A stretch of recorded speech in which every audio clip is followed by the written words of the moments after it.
नमस्कार दोस्तों, exam pointer में आपका स्वागत है। चलिए स्टार्ट करते हैं आज का प्रैक्टिस सेट 8। तो दोस्तों इसमें आपको मिलेंगे टॉप 50 जीके जीएस के क्वेश्चंस। तो चलिए दोस्तों स्टार्ट करते हैं क्वेश्चन नंबर 1 से। क्वेश्चन नंबर 1, निम्न में से किसे पंजाब केसरी भी कहा जाता था? तो दोस्तों पंजाब केसरी जो कहा जाता था लाला लाजपत राय को। तो दोस्तों ऑप्शन नंबर ए में लाला लाजपत राय दिया गया है। तो दोस्तों ऑप्शन नंबर ए ही इसका राइट आंसर है। क्वेश्चन नंबर 2, भारत की दूसरी सबसे लंबी नदी कौन सी है? तो दोस्तों भारत की जो सबसे बड़ी दूसरी नदी है वो है गोदावरी। तो दोस्तों ऑप्शन नंबर डी में दिया गया है गोदावरी। तो दोस्तों ऑप्शन नंबर डी गोदावरी इसका सही आंसर है। क्वेश्चन नंबर 3, पानीपत की तीसरी लड़ाई किस वर्ष में लड़ी गई थी? तो दोस्तों पानीपत की तीसरी लड़ाई जो है 1761 में लड़ी गई थी। तो दोस्तों ऑप्शन नंबर ए में 1761 दिया गया है। तो दोस्तों ऑप्शन नंबर ए 1761 इसका सही आंसर है। क्वेश्चन नंबर 4, हवा महल का निर्माण किसने करवाया था? तो दोस्तों हवा महल का निर्माण करवाया था महाराजा सवाई प्रताप सिंह ने। तो दोस्तों ऑप्शन नंबर सी में दिया गया है महाराजा सवाई प्रताप सिंह।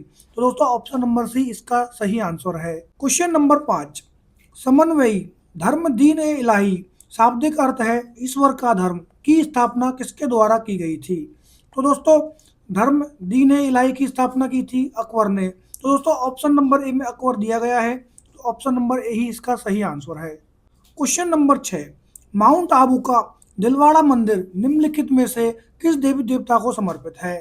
तो दोस्तों माउंट आबू का जो दिलवाड़ा मंदिर जो है आदिनाथ से संबंधित है। तो दोस्तों ऑप्शन नंबर बी में आदिनाथ दिया गया है। तो दोस्तों ऑप्शन नंबर बी ही इसका सही आंसर है। क्वेश्चन नंबर 7, भारतीय सिविल सेवा में शामिल होने वाले पहले भारतीय कौन थे? और तो दोस्तों ऑप्शन नंबर सी ही इसका सही आंसर है। क्वेश्चन नंबर 8, औपनिवेशिक शासन की स्थापना निम्न में से सबसे पहले कहाँ हुई थी? तो दोस्तों औपनिवेशिक शासन की स्थापना सबसे पहले हुई थी बंगाल में। तो दोस्तों ऑप्शन नंबर डी में बंगाल दिया गया है। तो दोस्तों ऑप्शन नंबर डी ही इसका सही आंसर है। क्वेश्चन नंबर 9, भारत में किस प्रकार की राजनीतिक दल प्रणाली है? तो दोस्तों भारत में राजनीतिक दल की जो प्रणाली है वह है बहुदलीय प्रणाली। तो दोस्तों ऑप्शन नंबर बी में दिया गया है बहुदलीय प्रणाली। तो दोस्तों ऑप्शन नंबर बी ही इसका सही आंसर है। क्वेश्चन नंबर 10, निम्न में से कौन सा शहर भारत में लोहा और इस्पात स्टील के उत्पादन के लिए प्रसिद्ध नहीं है? तो दोस्तों इसमें जो ऑप्शन नंबर ए दिया गया है सूरत। तो दोस्तों ऑप्शन नंबर ए सूरत जो है भारत में लौह इस्पात और स्टील के उत्पादन के लिए प्रसिद्ध नहीं है। तो दोस्तों यहाँ पर ऑप्शन नंबर ए इसका सही आंसर है। क्वेश्चन नंबर 11, भारत का अंतिम मुगल शासक कौन था? तो दोस्तों भारत का जो अंतिम मुगल शासक था वह था बहादुर शाह द्वितीय। दोस्तों ऑप्शन नंबर डी में दिया गया है बहादुर शाह द्वितीय। तो दोस्तों ऑप्शन नंबर डी ही इसका सही आंसर है। क्वेश्चन नंबर 12, भारत में स्थित सक्रिय ज्वालामुखी का नाम क्या है? तो दोस्तों भारत में स्थित जो सक्रिय ज्वालामुखी है उसका नाम है बैरेन द्वीप। तो दोस्तों ऑप्शन नंबर बी में दिया गया है बैरेन द्वीप, यही इसका सही आंसर है। क्वेश्चन नंबर 13, भारत की पहली इलेक्ट्रिक ट्रेन किस वर्ष में शुरू की गई थी? तो दोस्तों भारत की पहली इलेक्ट्रिक ट्रेन जो है 1925 में शुरू की गई थी। तो दोस्तों ऑप्शन नंबर सी में 1925 दिया गया है, यही इसका सही आंसर है। क्वेश्चन नंबर 14, आंध्र प्रदेश का राज्य पशु कौन सा है? तो दोस्तों आंध्र प्रदेश का राज्य पशु है काला हिरन। तो दोस्तों ऑप्शन नंबर सी में दिया गया है काला हिरन। तो दोस्तों यही इसका सही आंसर है। क्वेश्चन नंबर 15, निम्नलिखित में से कौन भारत में निजी क्षेत्र का एक बैंक है? तो दोस्तों फेडरल बैंक जो है एक निजी क्षेत्र का बैंक है। तो दोस्तों ऑप्शन नंबर बी में फेडरल बैंक दिया गया है। यह दोस्तों क्या है, एक निजी क्षेत्र का क्या है, एक निजी क्षेत्र का बैंक है। क्वेश्चन नंबर 16, इनमें से किस देश में सबसे छोटे सिक्के को पैसा नहीं कहा जाता है? तो दोस्तों श्रीलंका में जो है सबसे छोटे सिक्के को पैसा नहीं कहा जाता है। तो दोस्तों ऑप्शन नंबर डी श्रीलंका इसका सही आंसर है। क्वेश्चन नंबर 17, भारत के महान न्यायवादी अटॉर्नी जनरल ऑफ इंडिया के संबंध में निम्नलिखित में से कौन सा कथन सत्य नहीं है? तो दोस्तों भारत के अटॉर्नी जनरल ऑफ इंडिया के जो संबंध में जो कथन है वह सही नहीं है। वह है उन्हें संसद में मतदान का अधिकार होता है। दोस्तों ऑप्शन नंबर सी उन्हें संसद में मतदान का अधिकार होता है, यह कथन सत्य नहीं है। क्वेश्चन नंबर 18, अक्टूबर 2020 तक प्राप्त जानकारी के अनुसार भारत के संविधान में कितने भाग हैं? तो दोस्तों अक्टूबर 2020 तक प्राप्त जानकारी के अनुसार भारत के संविधान में टोटल 25 भाग हैं। तो दोस्तों ऑप्शन नंबर ए में 25 दिया गया है, तो दोस्तों यही इसका सही आंसर है। क्वेश्चन नंबर 19, भारत का पहला वाणिज्यिक परमाणु ऊर्जा संयंत्र तारापुर निम्नलिखित में से किस राज्य में स्थित है? तो दोस्तों भारत का पहला वाणिज्यिक परमाणु ऊर्जा संयंत्र जो है तारापुर महाराष्ट्र में स्थित है दोस्तों। तो दोस्तों ऑप्शन नंबर ए महाराष्ट्र इसका सही आंसर है। क्वेश्चन नंबर 20, 9 दिसंबर 1946 को आयोजित संविधान सभा की प्रथम बैठक के अध्यक्ष कौन थे? तो दोस्तों 9 दिसंबर 1946 को आयोजित संविधान सभा की प्रथम बैठक के अध्यक्ष थे डॉक्टर सच्चिदानंद सिन्हा। तो दोस्तों ऑप्शन नंबर ए डॉक्टर सच्चिदानंद सिन्हा इसका सही आंसर है। क्वेश्चन नंबर 21, निम्नलिखित संगीतकारों में से वह कौन है जो 1253 से 1325 ईस्वी तक जीवित थे और जिन्हें पारंपरिक तबला और सितार के आविष्कारक के रूप में जाना जाता है? तो दोस्तों वह संगीतकार का नाम है अमीर खुसरो। तो दोस्तों अमीर खुसरो जो थे तबला और सितार वादक के आविष्कारक के रूप में जाना जाता है। दोस्तों ऑप्शन नंबर बी में दिया गया है अमीर खुसरो, यही इसका सही आंसर है। क्वेश्चन नंबर 22, लोकसभा में परिवार न्यायालय के संशोधन विधेयक कब पारित किया गया था? तो दोस्तों लोकसभा में परिवार न्यायालय के संशोधन विधेयक पारित किया गया था जुलाई 2022 में। तो दोस्तों ऑप्शन नंबर डी जुलाई 2022 इसका सही आंसर है। क्वेश्चन नंबर 23, संविधान के अनुसार किस अनुच्छेद के तहत जीवन की सुरक्षा और व्यक्तित्व स्वाधीनता प्रदान की गई है? तो दोस्तों अनुच्छेद 21 के तहत जीवन की सुरक्षा व्यक्तित्व स्वाधीनता प्रदान की गई है। दोस्तों ऑप्शन नंबर बी अनुच्छेद 21 इसका राइट आंसर है। क्वेश्चन नंबर 24, निम्न में से कौन सी भाषा दादर और नगर हवेली तथा दमन और दीव केंद्र शासित प्रदेशों की जनता द्वारा बोली जाती है? तो दोस्तों गुजराती भाषा जो है दादर नगर हवेली और दमन दीव के केंद्र शासित प्रदेशों में जनता द्वारा बोली जाती है। तो दोस्तों ऑप्शन नंबर डी गुजराती इसका सही आंसर है। क्वेश्चन नंबर 25, सभी प्लेटफार्मों पर RXIL TREDS पर समव्यवहार करने वाला भारत का पहला सार्वजनिक क्षेत्र उद्यम कौन सा है? तो दोस्तों सभी प्लेटफार्मों पर RXIL पर समव्यवहार करने वाला भारत का पहला सार्वजनिक क्षेत्र उद्यम है HAL। तो दोस्तों ऑप्शन नंबर सी HAL इसका सही आंसर है। क्वेश्चन नंबर 26, भारत में किसी दीवानी या फौजदारी मामले को एक राज्य के उच्च न्यायालय से दूसरे राज्य के उच्च न्यायालय में या किसी अधीनस्थ न्यायालय से दूसरे राज्य के उच्च न्यायालय में स्थानांतरित करने का निर्देश कौन देता है? तो दोस्तों यह जो दीवानी और फौजदारी के मामले जो है एक राज्य से दूसरे राज्य के न्यायालय में या दूसरे राज्य से उच्च न्यायालय में किसी अधीनस्थ न्यायालय से दूसरे उच्च न्यायालय में स्थानांतरित करने का निर्देश देता है उच्चतम न्यायालय। दोस्तों ऑप्शन नंबर बी में दिया गया है उच्चतम न्यायालय, यही इसका सही आंसर है। Question number 27, doctrine of lapse नीति किसने बनाई थी? तो दोस्तों डॉक्ट्रिन ऑफ लैप्स नीति जो बनाई थी लॉर्ड डलहौजी ने बनाई थी। दोस्तों ऑप्शन नंबर सी में दिया गया है लॉर्ड डलहौजी, यही इसका सही आंसर है। क्वेश्चन नंबर 28, सियाचिन हिमनद क्षेत्र इनमें से किस क्षेत्र में स्थित है? तो दोस्तों सियाचिन हिमनद क्षेत्र जो है काराकोरम पर्वतमाला में स्थित है। तो दोस्तों ऑप्शन नंबर सी काराकोरम पर्वतमाला, यही इसका सही आंसर है। क्वेश्चन नंबर 29, नवंबर 2020 तक प्राप्त जानकारी के अनुसार नीति आयोग के उपाध्यक्ष कौन थे? तो दोस्तों नवंबर 2020 की प्राप्त जानकारी के अनुसार नीति आयोग के जो अध्यक्ष थे वो थे राजीव कुमार। दोस्तों option number B Rajiv Kumar इसका सही आंसर है। क्वेश्चन नंबर 30, भारत का संविधान गणतांत्रिक है क्योंकि दोस्तों इसमें कोई भी वंशानुगत घटक नहीं है। तो दोस्तों ऑप्शन नंबर डी इसमें कोई भी वंशानुगत घटक नहीं है, इसलिए भारत का संविधान गणतांत्रिक है।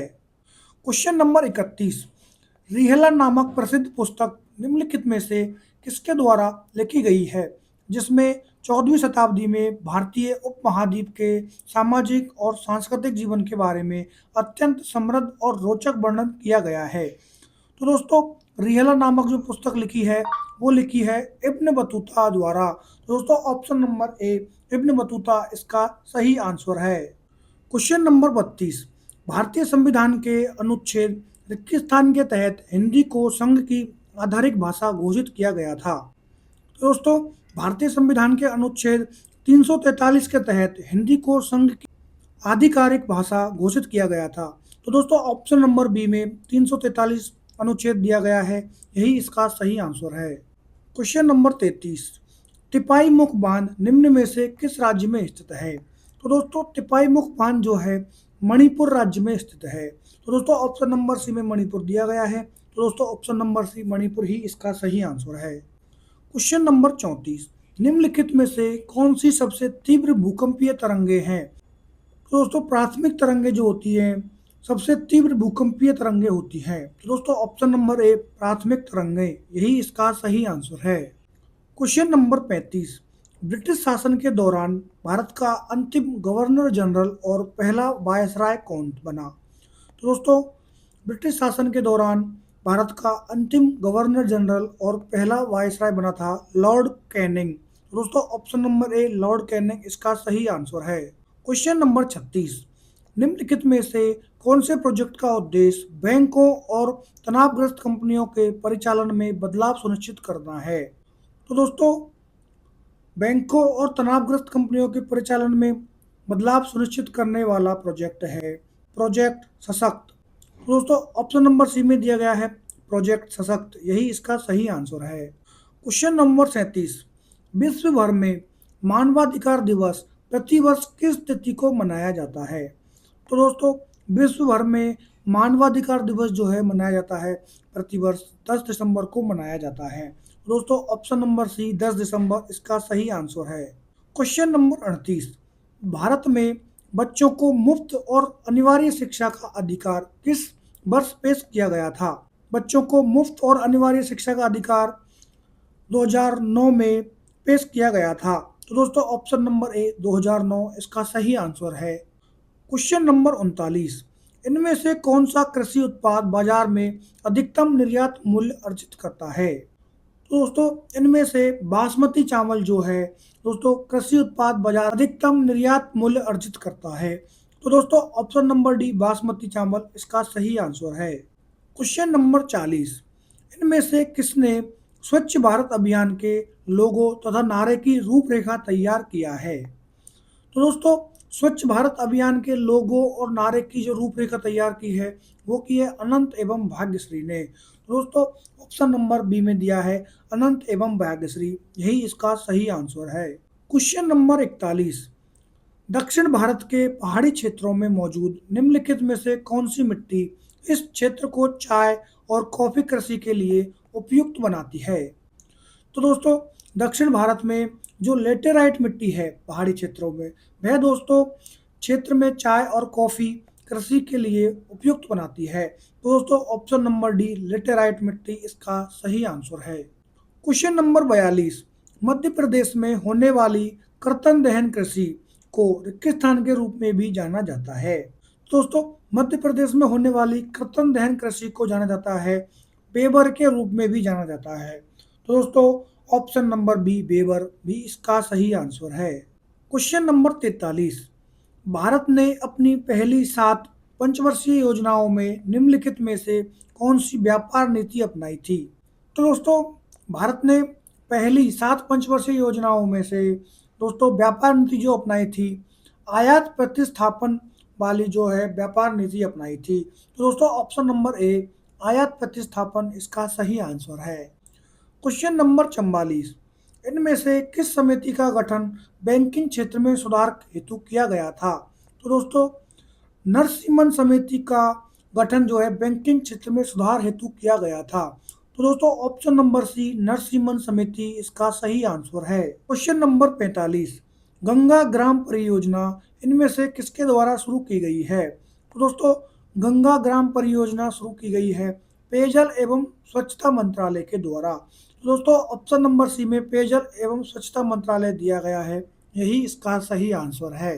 क्वेश्चन नंबर 46, हिमालय की कामेट चोटी भारत के किस राज्य में स्थित है? तो दोस्तों हिमालय की जो कामेट चोटी है वह स्थित है उत्तराखंड राज्य में। तो दोस्तों ऑप्शन नंबर बी उत्तराखंड इसका सही आंसर है। क्वेश्चन नंबर 47, जनता पार्टी ने किस पंचवर्षीय योजना को समय से 1 वर्ष पूर्व स्थगित कर दिया था? तो दोस्तों जनता पार्टी ने पांचवी पंचवर्षीय योजना को समय से 1 वर्ष पूर्व स्थगित कर दिया था।